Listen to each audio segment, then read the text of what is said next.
ایک ناچنے والی رقاصہ جس کے اشاروں پر پورا یورپ ناچتا تھا، جو یورپ کے ہر طاقتور شخص کی محبوبہ تھی، جو ڈانس کرتے کرتے اکثر اپنے کپڑے تک اتار دیا کرتی تھی، جس کے ساتھ رات گزارنے کا خواب یورپ کا ہر باشندہ دیکھتا تھا، جس نے دنیا کو بیلی ڈانس، لیپ ڈانس، پول ڈانس اور ایگزوٹک جیسے نیم اریاں رقص سے متعارف کروایا، جس کے رقص کی ٹکٹس چند ہی منٹوں میں بک ہو جایا کرتی تھیں۔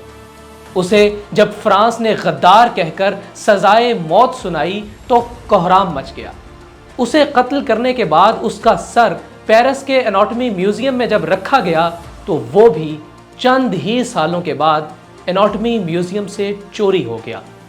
لیکن یہ کہانی یہاں سے شروع نہیں ہوتی۔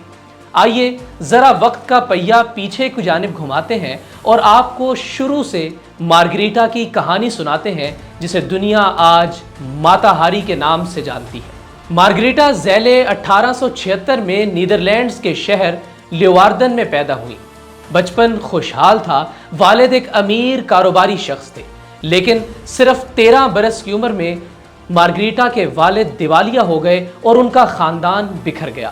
کم عمری میں ہی ماں کا سایہ بھی سر سے اٹھ گیا۔ جلد ہی مارگریٹا کی شادی ایک جرمنی کے فوجی افسر سے ہو گئی جو ورلڈ وار 1 کے بعد نو آبادیاتی دور میں انڈونیشیا میں تعینات تھا۔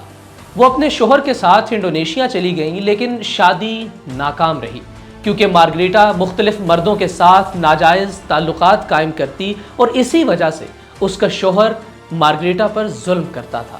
اس کے 2 بچے بھی ہوئے جو بعد میں انتقال کر گئے۔ یہیں انڈونیشیا میں مارگریٹا نے ماتا ہاری کا نام اپنایا، جس کا مطلب ہے سورج کی آنکھ۔ ماتا ہاری کا نام اپنانے کے بعد وہ انڈونیشیا سے واپس یورپ چلی آئی، جہاں اس نے اپنے رقص کی صلاحیت اور پرکشش مشرقی شخصیت کو اپنا سب سے بڑا ہتھیار بنا لیا۔ پیرس میں وہ ایک استعارہ بن گئی۔ ہر شخص یہ کہتا پھرتا تھا کہ ماتا ہاری ایک ایسی رقاصہ ہے جس کے ہر اشارے میں جادو اور ہر ادا میں فتنہ ہوتا ہے۔ یورپ کے ایلیٹ حلقے، جرنیل، سفارتکار اور امیر کبیر مرد اس کی محفلوں کے اسیر بننے لگے، لیکن جب جنگ چھڑی تو اس کے حسن کا دائرہ بڑھ کر جاسوسی تک پھیل گیا۔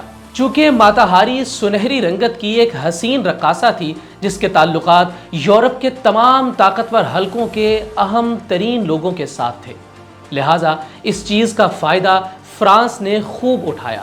فرانس ماتا ہاری کے ذریعے اپنے مخالف جرمن فوجیوں کی معلومات نکلوانے لگا، لیکن جلد ہی جرمن کی انٹیلیجنس کو اس بات کی خبر ہو گئی۔ لیکن جرمنی نے اس بات کا واویلا کرنے کی بجائے ماتا ہاری کو اپنے گینگ میں شامل کر لیا، کیونکہ ماتا ہاری محب الوطن جاسوس نہیں تھی، بلکہ وہ جاسوسی کے عوض فرانس سے بھاری معاوضہ طلب کیا کرتی تھی۔ فرانس کے لیے جرمنی کی جاسوسی کرنے والی ماتا ہاری کو زیادہ پیسوں کا لالچ دے کر جرمنی نے فرانس کی جاسوسی پر لگا دیا۔ یوں فرانسیسی جاسوس ہونے کی بجائے ماتا ہاری اب ایک ہی وقت میں فرانسیسی اور جرمنی دونوں کے لیے جاسوسی کرنے لگی۔ اسی وجہ سے تاریخ دانوں نے ماتا ہاری کو بیوٹی ود برین کا لقب دیا، کیونکہ وہ ناچتے ہوئے اپنے ڈانس مووز میں کچھ ایسے خفیہ پیغامات دے جاتی تھی جو ایک ملک کی انٹیلیجنس کے لیے دوسرے ملک کے خلاف ایک مضبوط ترین ہتھیار ثابت ہوتی تھی۔ فرانس کا الزام تھا کہ ماتا ہاری نے پیسوں کے عوض جرمن خفیہ ادارے کے لیے کام کیا ہے۔ ایک خفیہ پیغام جو جرمنی نے کوڈ ورڈز میں فرانس کو بھیجا تھا، فرانسیسیوں نے پکڑ لیا۔ فرانس کا الزام تھا کہ ماتا ہاری نے پیسوں کے عوض جرمن خفیہ اداروں کے لیے کام کیا ہے۔ ایک خفیہ پیغام جو جرمنی نے کوڈ ورڈز میں بھیجا تھا، فرانسیسیوں نے پکڑ لیا، اور وہ پیغام ماتا ہاری سے متعلق تھا۔ کئی مورخین کا ماننا ہے کہ وہ پیغام جرمنز نے جان بوجھ کر ایسے کوڈ میں بھیجا تھا جو فرانسیسی آسانی کے ساتھ پڑھ سکے، تاکہ ماتا ہاری کو بلی کا بکرا بنا کر قتل کروایا جا سکے، کیونکہ ماتا ہاری جنگ بندی اور فیس سیونگ کے لیے ایک سافٹ ٹارگٹ تھی۔ 15 اکتوبر 1917 کی ایک صبح ماتا ہاری کو فرانسیسی فوجی عدالت نے غدار ڈکلیئر کر کے سزائے موت سنا دی۔ پیرس کی سینٹرل جیل میں صبح کی گھنٹی بجی۔